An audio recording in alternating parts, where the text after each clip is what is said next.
तव कथामृतं तप्तजीवनं कविवीडितं कलमशापहं श्रवणमङ्गलं श्रीमदाततं भुवि गिनन्ति ये भूरिदा जनाः।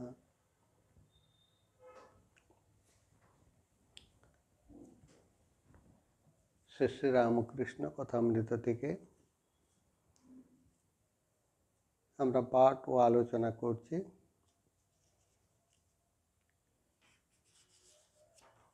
মাস্টার মহাশয়ের দ্বিতীয় দর্শনে যে সমস্ত প্রশ্ন উঠে এসেছিল সেগুলো আমরা আলোচনা করেছি।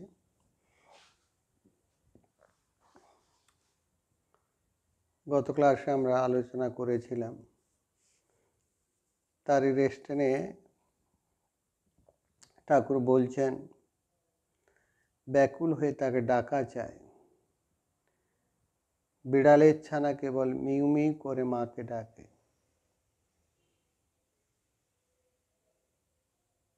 মা তাকে যেখানে রাখে সেইখানেই থাকে, কখনো হেসেল, কখনো মাটির উপর, কখনো বা বিছানার উপর রেখে দেয়।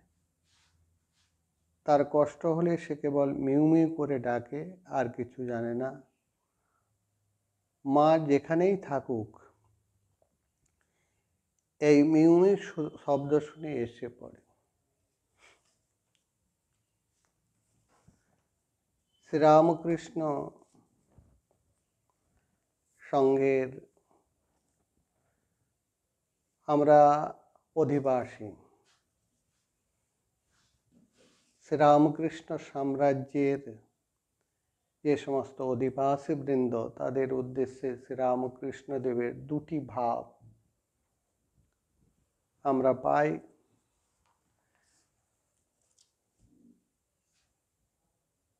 শ্রীরামকৃষ্ণদেব এখানে তিনি দুটো ভাবের কথা বলছেন। একটা বিড়াল ছানার মাতৃভাব, বানর ছানার মাতৃভাব।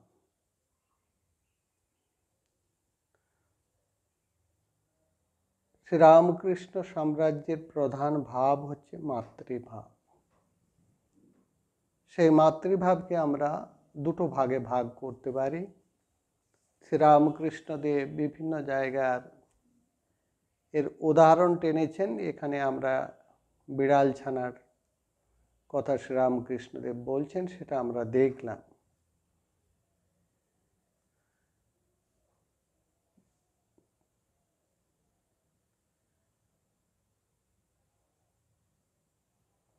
মাতৃভাব, মিউ মিউ করে পড়ে আছেন। ভাব হচ্ছে আমি যন্ত্র, তুমি যন্ত্রী। সমস্ত কিছু মার উপর শরণাগতের একটি অন্তিম পর্যায়।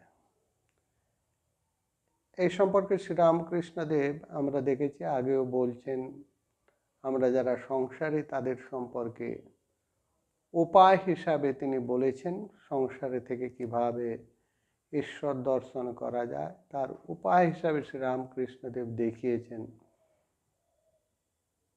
যে ঝড়ের এঁটো পাতার মতো পড়ে থাকতে, ঈশ্বরের শরণাগত হয়ে পড়ে থাকতে। এই শরণাগত ভগবত প্রসন্নতার, আমরা যদি ভক্তি শাস্ত্রে দেখি, ভগবত প্রসন্নতার দুইটি উপায়ের কথা তারা উল্লেখ করেছেন। একটি হচ্ছে ভক্তি, আর একটি হচ্ছে প্রপত্তি। প্রপত্তি শব্দের অর্থ হচ্ছে শরণাগতি। ভক্তি এবং প্রপত্তির মাধ্যমে আমরা ভগবানকে লাভ করতে পারি। শাস্ত্র, ভক্তি শাস্ত্র বিশেষ করে যত রকমের উপায়ের কথা বলেছেন, তার মধ্যে সর্বোত্তম, সর্বশ্রেষ্ঠ আরেকটি কথা আমরা যদি বলি, সর্বশেষ উপায় হচ্ছে এই শরণাগতি।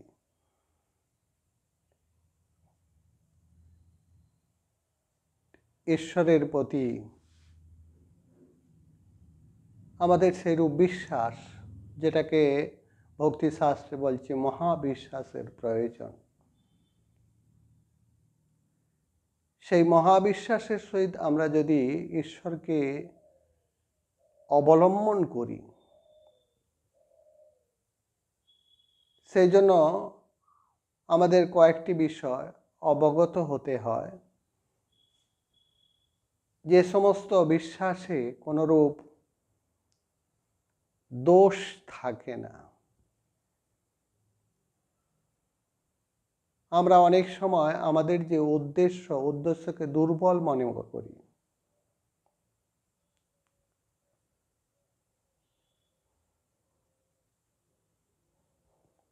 সাথে সাথে আরেকটি জিনিস আমরা খুব দুর্লভ বস্তু বলে মনে করি। এতে মানুষের মনে নিরুৎসাহ এসে যায়।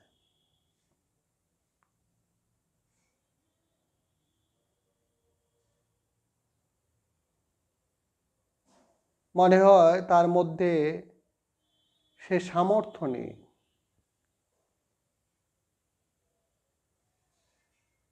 এটা আমাদের জন্য নয়, এটা আমাদের পক্ষে সম্ভব নয়। আমরা সংসারে আছি, সংসার জীব, সংসারের সম্পর্কে ঠাকুর অনেক দৃষ্টান্ত দিয়েছেন। একটি বলেছেন, জীব যেন ডাল, জাঁতার ভিতর পড়ছে, পিষে খাবে।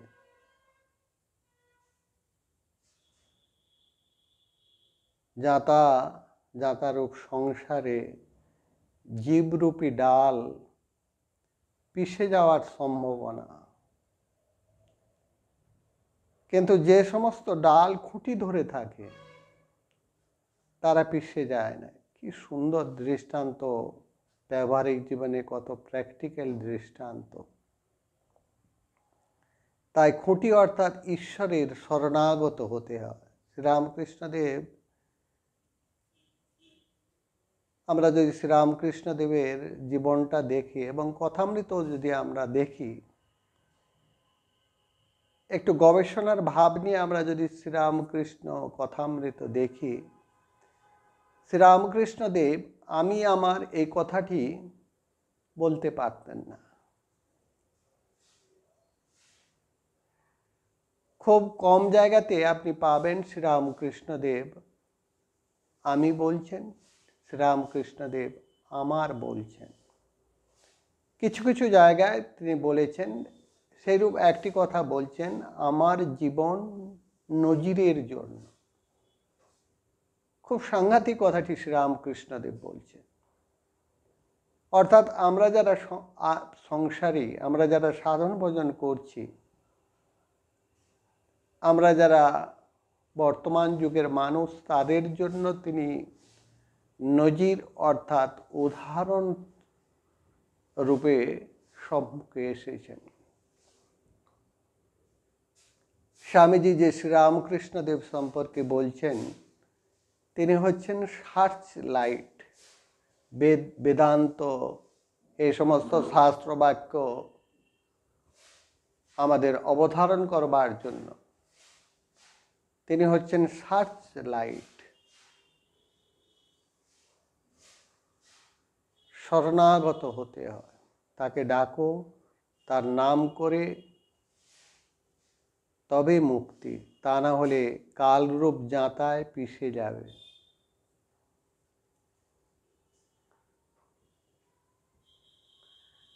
ধর্মক্ষেত্র রূপ আমরা দেখি, ধর্মক্ষেত্র রূপ কুরুক্ষেত্রে বিষণ্ণ সখা শ্রীকৃষ্ণকে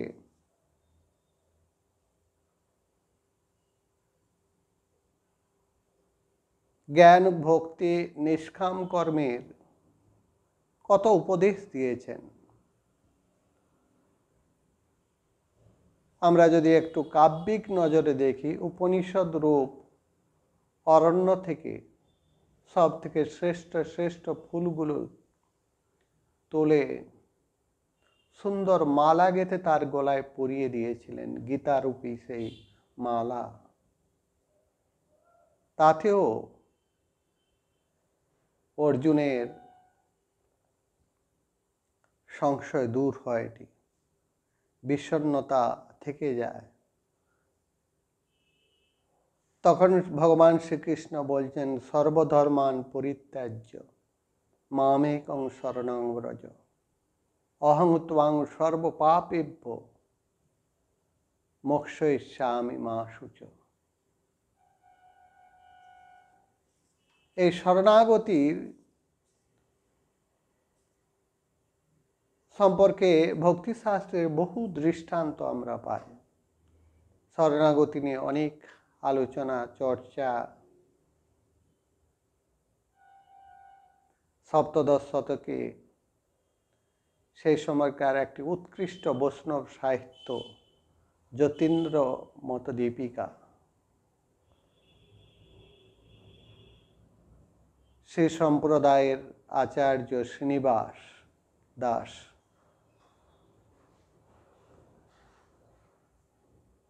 এই শরণাগতি বা প্রপত্তি সম্পর্কে লিখছেন। প্রপত্তি হচ্ছে আত্মসমর্পণ বিদ্যা, ঈশ্বরের ইচ্ছার বিষয় সংকল্প করা, প্রতিকূল বিষয় বর্জন করা,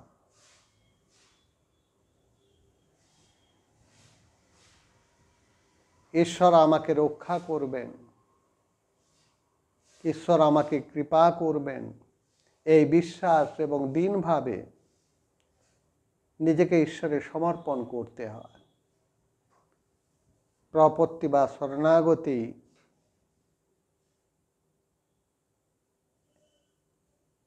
তার এগুলো হচ্ছে এক একটি অঙ্গ, পাঁচটি অঙ্গ, পাঁচটি প্রধান অঙ্গ আমরা দেখলাম।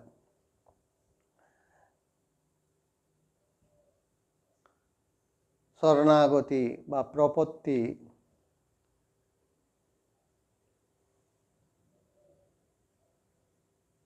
আশ্রিত ব্যক্তিকে মুক্তি দেয়। রহস্যসার সেই সময়কার আমরা যদি দেখি সপ্তদশ শতকের শ্রীমদ্ নারায়ণের শরণাপন্ন হবার পূর্বে শ্রী শ্রী লক্ষ্মী দেবীর আশ্রয় নেবার উল্লেখ করেছেন। প্রথমে শ্রী শ্রী লক্ষ্মী দেবীর আশ্রয় প্রার্থনা করতে হয়।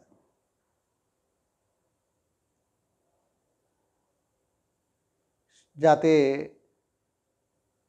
শ্রীমদ্ নারায়ণের পাদপদ্মে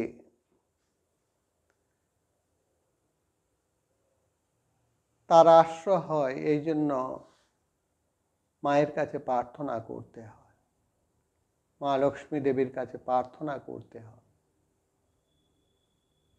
তিনি কৃপা করে তার আশীর্বাদে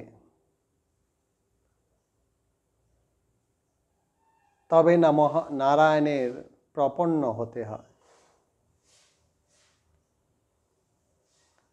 এবং প্রার্থনা করতে হয়, এ প্রভু, আমি পিতা মাতা স্ত্রী পুত্র বন্ধু সখা গুরুজন ধনধান গৃহ সম্পদ সমস্ত কিছু সর্বধর্ম সর্ব বিষয়ে সমস্ত কিছু ত্যাগ করে আপনার শ্রী পাদপদ্মে শরণাগত।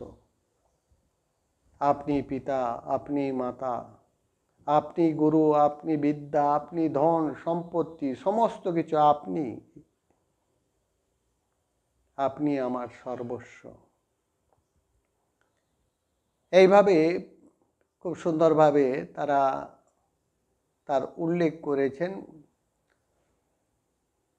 এইভাবে প্রপন্ন হয়ে সাধক দণ্ডবৎ ভুলণ্ঠিত হয়ে শ্রীমদ্ নারায়ণকে প্রণাম করবেন, তার প্রসন্নতা ভিক্ষা করবেন।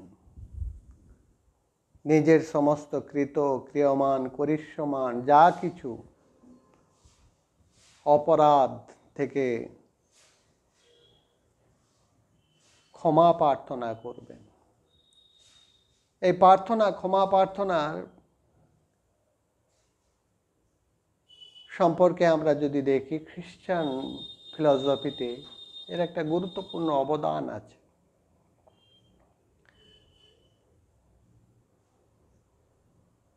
খ্রিস্টান ধর্ম যারা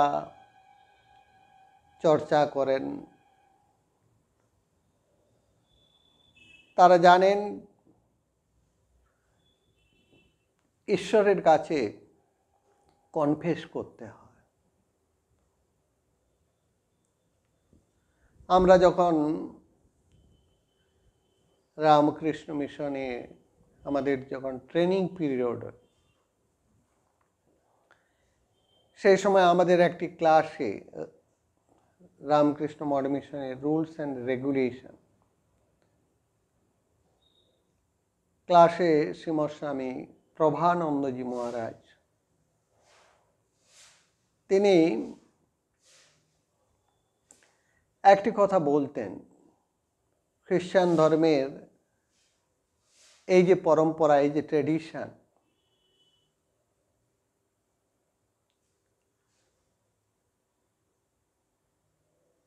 ঈশ্বরের কাছে সারেন্ডার করা। আমরাও যদি ভারতবর্ষেও এর পরম্পরা আছে। আমরা দক্ষিণ ভারতে, আপনারা যারা দক্ষিণ ভারতে তীর্থে গিয়েছেন, বিভিন্ন মন্দিরগুলোতে, বিশেষ করে কার্তিকেয় মন্দিরে, আমারও এইরূপ একবার সৌভাগ্য হয়েছিল।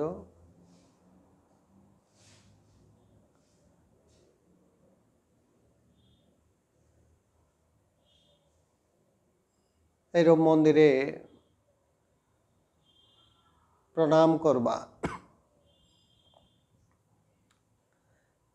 সেখানে আমি দেখেছি অনেক, প্রায় সবাই যারা দক্ষিণ ভারতের মানুষ, তারা নাক কান ধরে ঈশ্বরের কাছে ক্ষমা প্রার্থনা করে।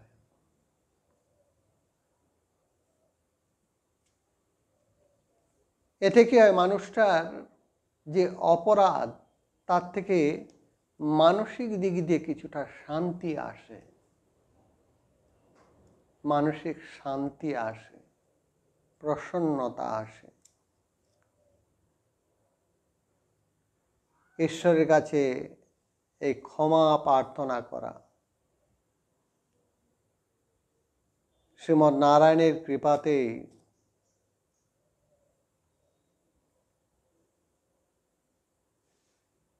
যাতে তার মনোবাঞ্ছা পূর্ণ হয়, এ জীবন সার্থক হয়,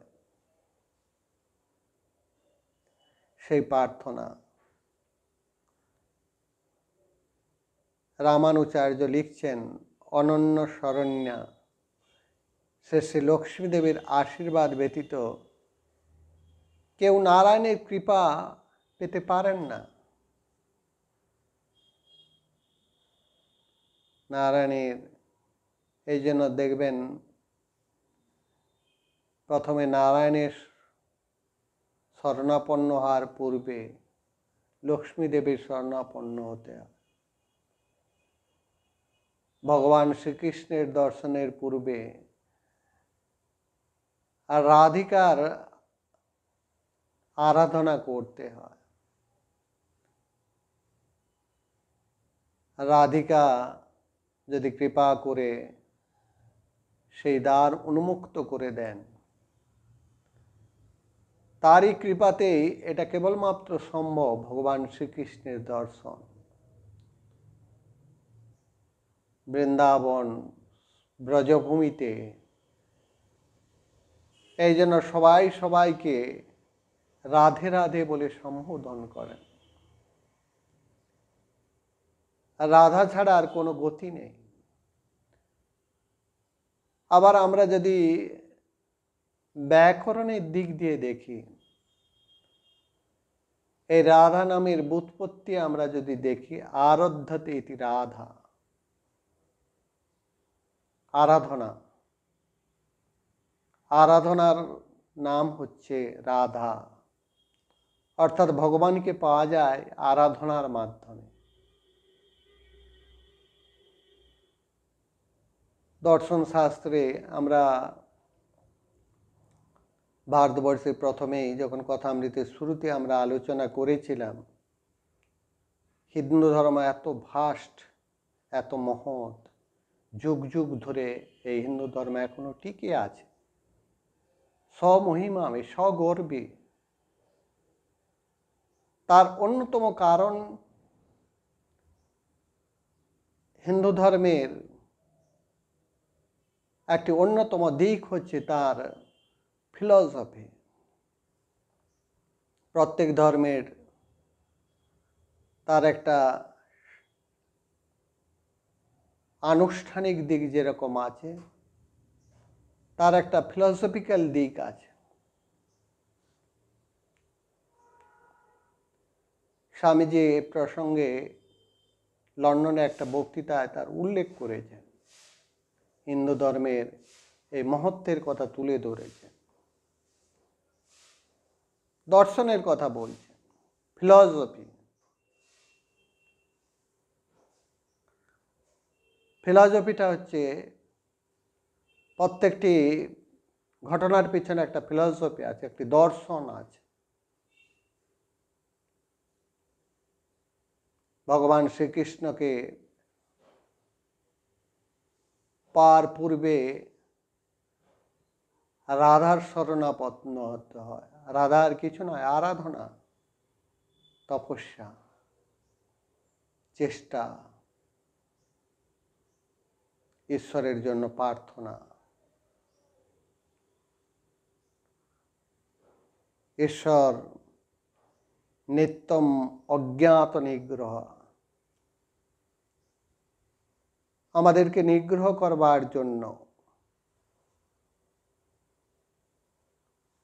তিনি আসেননি। নিত্যম অজ্ঞাত নিগ্রহ, নিগ্রহ কি তিনি জানেন না। এই জন্য শত সহস্র অপরাধেও আমরা বিভিন্ন অপরাধে অপরাধী। এই জন্য ঈশ্বরের শরণাপন্ন হওয়ার পূর্বে লক্ষ্মী দেবীর শরণাপন্ন হতে হয়। ভক্তিশাস্ত্রে এবং অন্যান্য নিম্বার্ক সম্প্রদায়ের সেই সময়কার আচার্যরা তারা বলছেন, তাদের সেই সময়কার কয়েকটি বিখ্যাত গ্রন্থ, মন্ত্ররহস্য ষোড়শী, 10 শ্লোক, 10 শ্লোকী, তারা লিখছেন প্রথমে গুরুতে এই আত্মসমর্পণ করতে হয়, সারেন্ডার করতে হয় প্রথমে গুরুতে। গুরুর মাধ্যমে আমরা ঈশ্বরের কাছে পৌঁছই।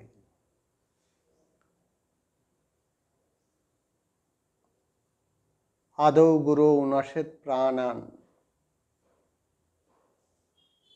আত্মানং ধনমেবচ।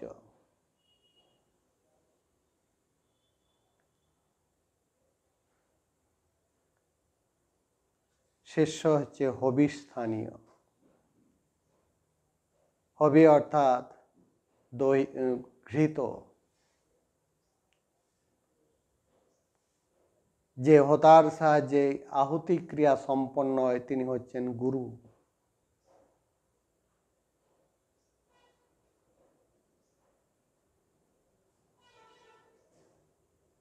এই জন্য প্রথমে গুরুতে আত্মসমর্পণের কথা বলছেন। সাধক ব্রহ্মে আত্মনিক্ষেপ, গুরুতে আত্মনিক্ষেপ করতে হয়। নান্য গতির কৃষ্ণ পদারবিন্দা, শ্রী ভগবানের পাদপদ্ম ব্যতীত জীবের অন্য কোনো রাস্তা নেই।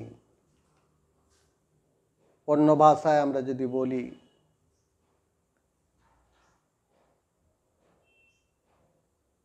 এর থেকে কৃপাস দৈনাদি সুজি প্রজায়তে, ভগবানের কৃপা, দীনতা প্রভৃতি গুণযুক্ত ব্যক্তির উপর বর্ষিত হয়। দীনতা প্রভৃতি গুণ এগুলো হচ্ছে ভক্তিশাস্ত্রের একটি বিশেষ করে প্রপত্তির অঙ্গ। দীনতা, শ্রীরামকৃষ্ণদেব বলছেন অহংকার ত্যাগ করে শরণাগত হতে হয়। অহংকার থাকলে এই শরণাগতির ভাব, প্রপত্তির ভাব আসে না। এই প্রসঙ্গে আমরা যদি দেখি, স্বামীজি শিষ্যের একটি প্রশ্ন, ভগবত কৃপা শর্তাধীন কিনা, সেখানে কোনো কন্ডিশন আছে কিনা। স্বামীজিকে শিষ্য শরৎচন্দ্র চক্রবর্তী জিজ্ঞেস করছেন,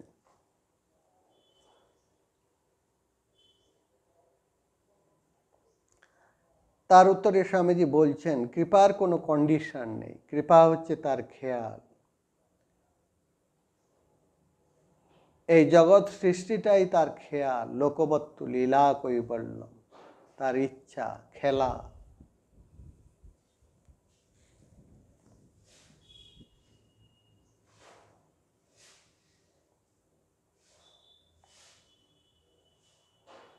তিনি ইচ্ছা করলে সবাইকে মুক্ত করে দিতে পারেন, পাপী তাপী মহাপাপী সবাইকে মুক্ত করে দিতে পারেন। বেহিসাবি, স্বামীজি বলছেন, বেআইনি কারখানা।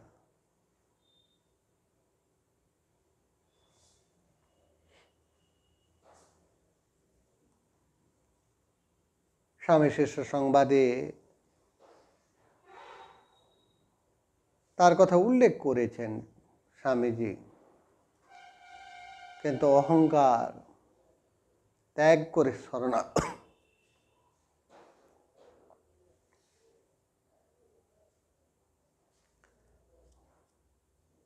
এই শরণাগতি আমরা যদি দেখি, সেই সময়কার রামানুজ সম্প্রদায় বা নির্মার্গ সম্প্রদায়ের সীমাবদ্ধ ছিল তা কিন্তু নয়। এই মতবাদ আমরা যদি ভারতীয় শাস্ত্র আমরা ঘাঁটি, উপনিষদের যুগে দেখি, প্রাচীন কাল থেকে ভক্তির আচার্যগণ যেভাবে এই শরণাগতির কথা বলছেন, উপনিষদের যুগেও এই শরণাগতির কথা পাই। শ্বেতাশ্বতর উপনিষদে আছে, ইয়ো ব্রহ্মাণং বিদধাতি পূর্বং ইয়বৈ বেদাংশ প্রণহতি তস্মৈ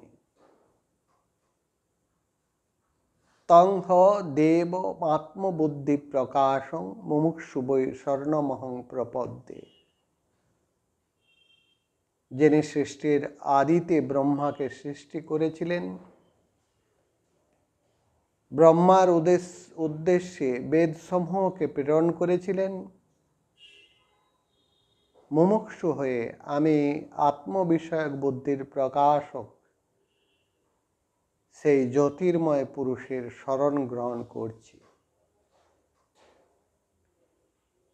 পরবর্তীকালে আমরা দেখলাম উপনিষদ পরে সংহিতা যুগে, বহির্বধ্নু সংহিতা, লক্ষ্মীতন্ত্র, ভরদ্বাজ সংহিতা,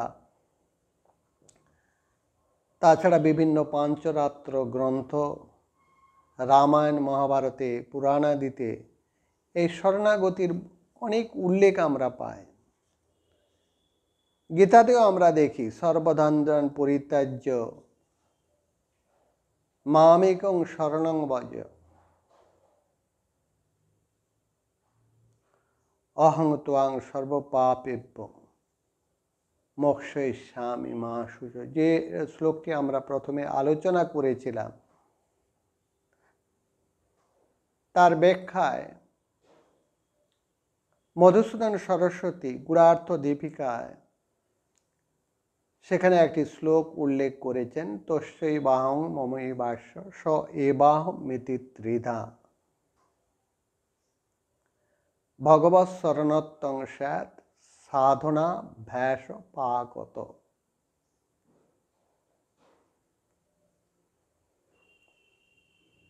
তস্যৈ বাহং মমৈ ভাষ্য, আমি তোমার, তুমি আমার, মমৈ ভাষ্য, তস্যৈ বাহং, আমি তোমার, তুমি আমার, এবং তুমি আমি এক। এই তিনটি বিষয়ে এখানে তিনি বলছেন।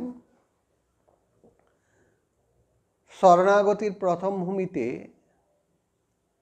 মধুসূদন সরস্বতী, আপনারা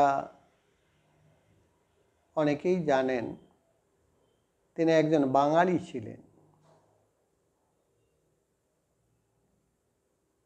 মধুসূদন সরস্বতী, তিনি তার এই গুড়ার্থ দীপিকা সেখানে তিনি উল্লেখ করছেন এই শরণাগতির প্রসঙ্গ টেনে এনেছেন।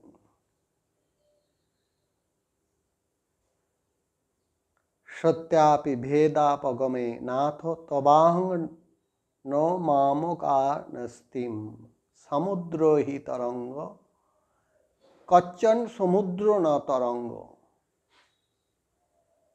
শঙ্করাচার্য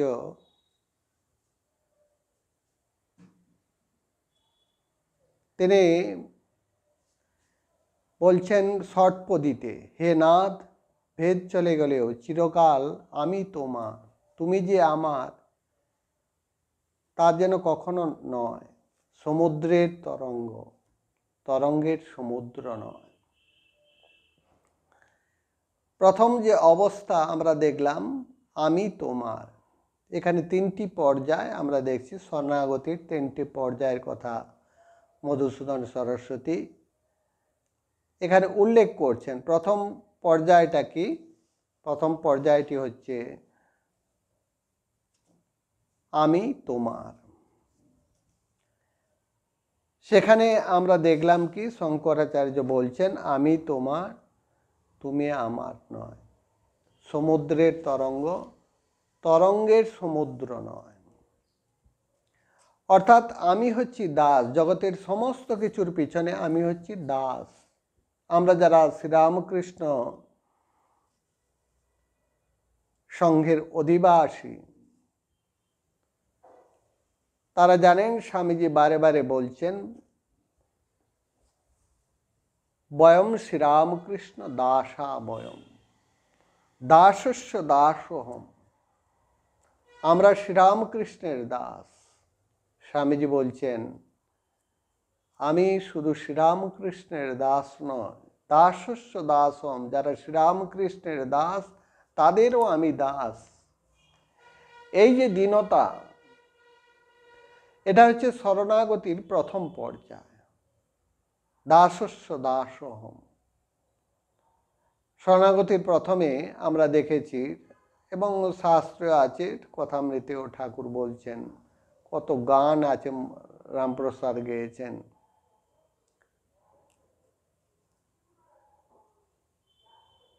আমি যন্ত্র তুমি যন্ত্রী, যেমন চালাও তেমনি চলি। এই সমস্ত কিছুর পিছনে আছে, আমরা দেখছি, আমি হচ্ছি দীনহীন, অসহায়, আমার কিছু করার নেই। যেটি শুরুতে শ্রীরামকৃষ্ণদেব উল্লেখ করেছিলেন, বিড়াল ছানা, বিড়াল ছানার ভাব। এই বিড়াল ছানা কেবল মিউ মিউ করে, আমি অসহায়, আমি দাস, দাসস্য দাসোহম। আমরা শ্রীরামকৃষ্ণের দাস।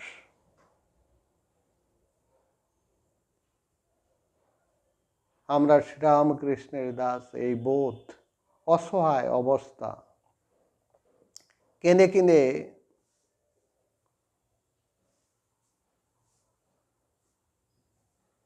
ঈশ্বরের কাছে প্রার্থনা, ঝড়ের এঁটো পাতার মতো। শ্রীরামকৃষ্ণদেব বলছেন ঝড়ের এঁটো পাতার মতো। যখন যেখানে রাখেন, কখনো আস্থাখানায়, আস্থা কুড়ে, কখনো বাবুদের বৈঠকখানা। অর্থাৎ সমস্ত কিছু একটা ভক্তের তখন একদম অসহায়, নিরুপায়, ঈশ্বরের উপর সম্পূর্ণ নির্ভরশীল। এই বোধ, এই ভাব নিয়ে শরণাগতির এটি হচ্ছে প্রথম পর্যায়। সব কিছু ঈশ্বরের উপর নির্ভরশীল হয়ে তার শরণ মনন।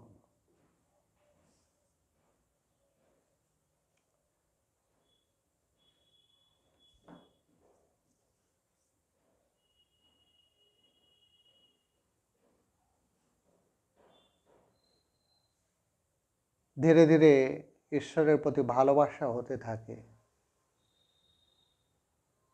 এই অবস্থায় সম্পূর্ণ সারেন্ডার। ধীরে ধীরে যত আরো ভালোবাসা বাড়তে থাকে, তখন সেই মানুষটি পৌঁছে যায় দ্বিতীয় স্টেজে, তস্যৈ বাহং মমই বাস্য। তখন কি হয়ে যায়? তুমি আমার। এতক্ষণ ছিলাম আমি তোমার। ভালোবাসার দ্বারা তুমি আমার হয়ে যায়। এ প্রসঙ্গে ভক্তি শাস্ত্রে এর ভুরি ভুরি দৃষ্টান্ত তারা দেখিয়েছেন।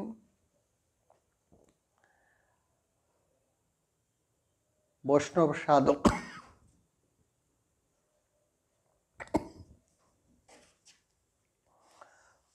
সাধকদের একটি বাসনা,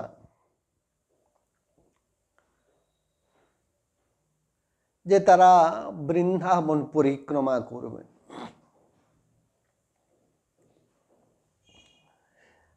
আমাদেরও সৌভাগ্য হয়েছিল, আমরাও কিছুদিন বৃন্দাবনে ছিলাম।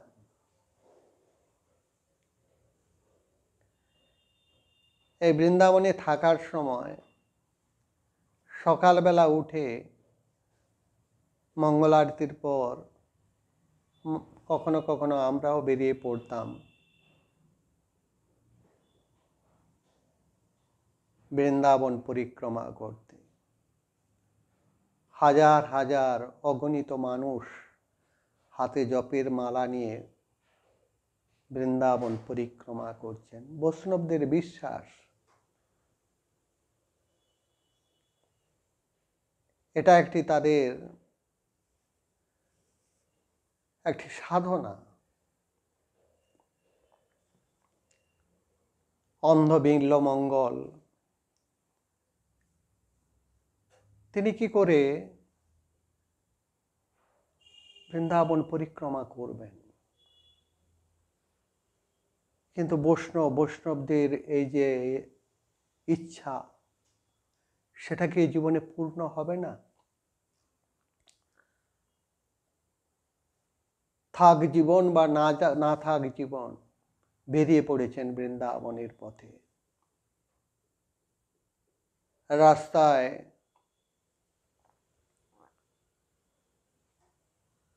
এলো পাথাড়ি রাস্তা, এদিকে পড়ে যায়, ওদিকে পড়ে যায়, তবুও মনের যে জোর, মনের যে বাসনা, তার থেকে একদম বিচ্যুত হচ্ছেন না। এই অবস্থা দেখে একটা ছোট ছেলে, রাস্তার ধারে একটা ছোট ছেলে,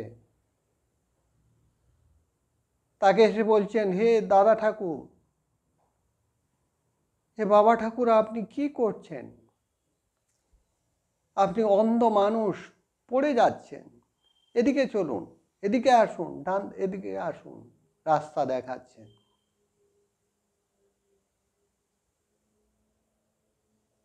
অন্ধ বিল্বমঙ্গল সাধক, দীর্ঘদিনের সাধক,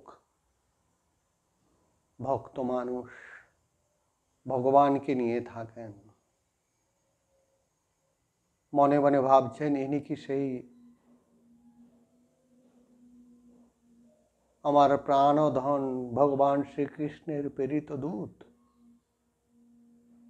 যে আমাকে রাস্তা দেখাতে এসেছেন,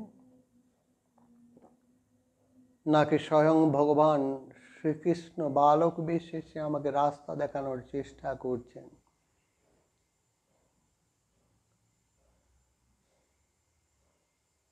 মনে যে এই ভাব উঠে পড়ছেন, চেষ্টা করছেন ওই বালকটিকে একবার ধরবার জন্য।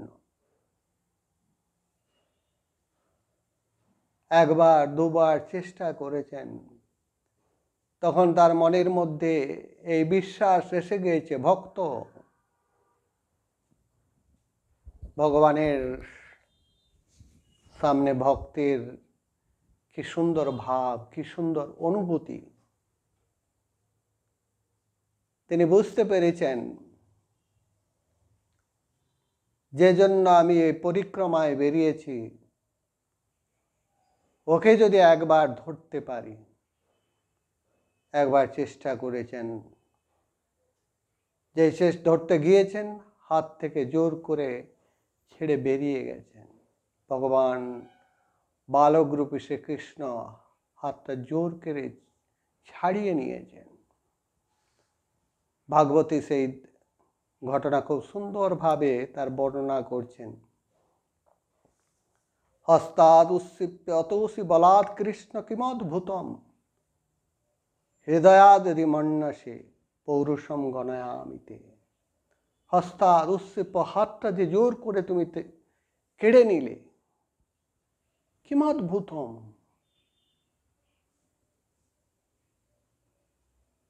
হৃদয়াদি নির্বয়সে, যে হৃদয়ে আমি তোমাকে বসিয়ে রেখেছি।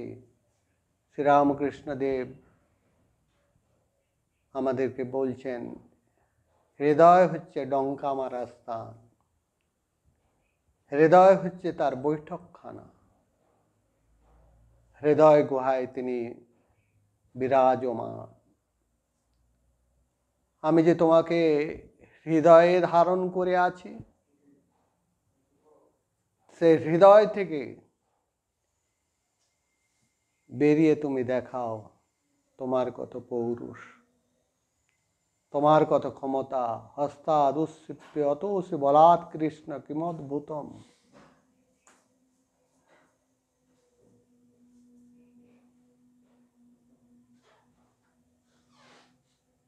হৃদয় হচ্ছে, এরূপ বহু ঘটনা আমরা দেখি। এই ঘটনা আমরা কি দেখলাম? এখানে শক্তিশালীকে, এখানে কে মনে হয় কে বেশি শক্তিশালী? এখানে শক্তিশালী ভক্ত,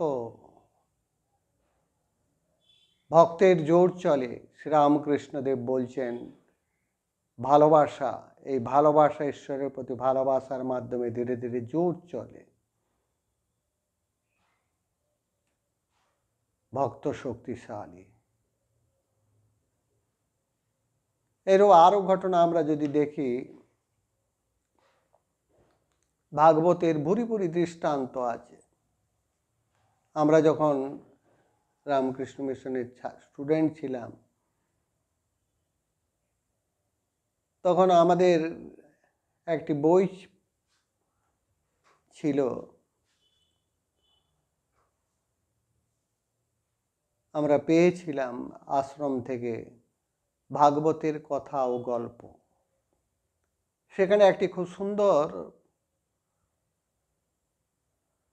শ্লোক আছে, খুব সুন্দর শ্লোকটি, খুব সুন্দর, যেটা কিনা আমার হৃদয় বিদীর্ণ করে দেয়। কালিয়া দমন, ভগবান শ্রীকৃষ্ণ কালিয়াকে দমন করছেন বৃন্দাবনে, সে ঘটনা আপনারা জানেন।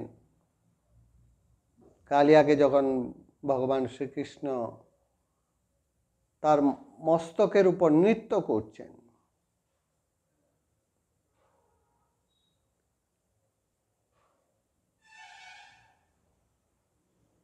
কালিয়ার মুখ থেকে গল গল করে রক্ত বেরোচ্ছে। কালিয়ার যে সমস্ত স্ত্রীরা তারা পাশে দাঁড়িয়ে ভগবান শ্রীকৃষ্ণের কাছে ক্ষমা প্রার্থনা করছেন। তারা কেঁদে কেঁদে বলছেন, হে ঈশ্বর, হে ভগবান, আপনি আমাদের এই বৈধব্য থেকে রক্ষা করুন। ভগবান শ্রীকৃষ্ণ কালিয়া যখন মাথা নত করেছেন, ভগবান শ্রীকৃষ্ণ বলছেন, তোর এত ক্রোধ কেন? তার উত্তরে এই কালিয়া বলছেন, বয়ং খলা সহৎপত্তা তমসা বয়ং খলা সহৎপত্তা তমসা দীর্ঘমণ্ডব। আমাদের এই যে খল প্রবৃত্তি, কালিয়া তখন ভগবান শ্রীকৃষ্ণকে বলছেন, তুমি আমাকে বলছো আমার এত ক্রোধ কেন? আমি আমার জন্মের থেকে আমার মধ্যে যে সমস্ত গুণ, এর জন্য দায়ী কে? আমার এই যে খল স্বভাব, তার জন্য দায়ী কে? এ সমস্ত কিছু তোমার দেওয়া। আমার যা কিছু ভালো মন্দ সমস্ত কিছু তোমার দেওয়া। তুমি হচ্ছে সৃষ্টিকর্তা, তুমি এইভাবে সৃষ্টি করেছ। তুমি আবার জিজ্ঞেস করছো আমার এত ক্রোধ কেন? এখানে শক্তিশালী কে? ভক্ত শক্তিশালী। ভগবান পরাজিত, পরাস্ত। মানুষ যখন পরাজিত হয়ে যায় তখন কি বলেন? যা, এখন যা। ভগবান শ্রীকৃষ্ণ তাকে বললেন, তুই বৃন্দাবন ছেড়ে ওই দ্বীপে চলে যা। কালিয়া তখন বলছে, ওখানে তো গরুর আছে, আমায় খেয়ে ফেলবে। ভগবান শ্রীকৃষ্ণ বলছেন যে আমি তোর মাথায় চড়ে যখন নৃত্য করেছিলাম, তোর মস্তকে আমার পদচিহ্ন আছে। অর্থাৎ আমরা কি দেখলাম? এই অবস্থাতে, ভালোবাসার এই অবস্থাতে ভক্ত শক্তিশালী হয়ে যায়। শ্রীরামকৃষ্ণদেবের জীবনে আমরা যদি দেখি, শ্রীরামকৃষ্ণদেব বলছেন, দাসস্য দাসোহম, আমি তোমার দাস। শ্রীরামকৃষ্ণদেব আমি আমার বলতে পারতেন না। সেই শ্রীরামকৃষ্ণদেব মাকে জোর করছেন, খাবি না মানে খা। এই হচ্ছে ভালোবাসার মাধ্যমে আমরা ভগবানের আরো কাছে হয়ে যাই, শক্তিশালী হয়ে যায়। এর পরের স্টেজ যেটি তিনি বলছেন, তস্যৈ বাহং মমৈবাস্য, তুমি আমি এক। ধীরে ধীরে যখন এই অবস্থা হচ্ছে অন্তিম স্টেজ, তখন আর ভক্ত ভগবানের কোনো পার্থক্য থাকে না। দেহবুদ্ধা দাসোস্মি। মহাবীর বলছেন রামচন্দ্রকে, দেহবুদ্ধা দাসোস্মি, জীববুদ্ধা তদংশক, আত্মবুদ্ধা তমেবাং ইতি মে নিশ্চয়ামতি। যখন আমার দেহবুদ্ধি থাকে তখন আমি তোমার দাস। ধীরে ধীরে যখন আত্মবুদ্ধি হয়, আমি হচ্ছি তোমার অংশ, তদংশক। এরপর কি অবস্থা? আত্মতমেবাং ইতি মে নিশ্চয়। এরপরে কি হয়ে যায়? তুমি আমি এক হয়ে যায়। ভক্ত ভগবানের আর কোনো পার্থক্য থাকে না, সর্বভূতে ঈশ্বর দর্শন করে। এই যে অবস্থা, এটাই হচ্ছে শরণাগতির তৃতীয় অবস্থা। এর পরবর্তী পর্যায়, এই শরণাগতির পরবর্তী পর্যায়ে আমরা পরবর্তী ক্লাসে আলোচনা করব। ওম শান্তি, ওম শান্তি, ওম শান্তি।